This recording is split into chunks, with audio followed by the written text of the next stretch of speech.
मराठवाड्यात जालना महानगरपालिकेच्या पहिल्याच सार्वत्रिक निवडणुकीकडे सर्वांचंच लक्ष लागलं होतं। जालन्यात 65 जागांपैकी भाजपानं 41 जागा जिंकून बहुमत प्राप्त केलं आहे।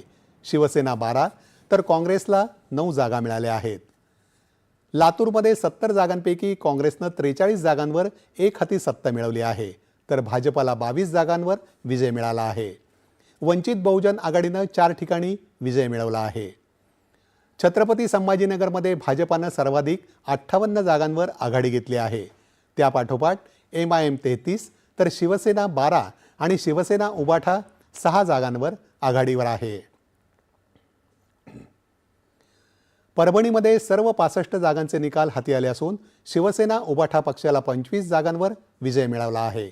त्यापाठोपाठ काँग्रेस 13, भाजपा 12 तर राष्ट्रवादी काँग्रेसनं 10 जागांवर विजय मिळवला आहे। नांदेड वाघाळा महापालिकेत भाजपा 41 तर शिवसेना 2 आणि काँग्रेस 9 जागांवर आघाडीवर आहेत। मराठवाड्यात छत्रपती संभाजीनगर इथं 113 जागा, नांदेड वाघाळा महापालिकेत 81 जागा, लातूरात 70 जागांसाठी निवडणूक झाली। उत्तर महाराष्ट्रात नाशिकमध्ये भाजपानं 60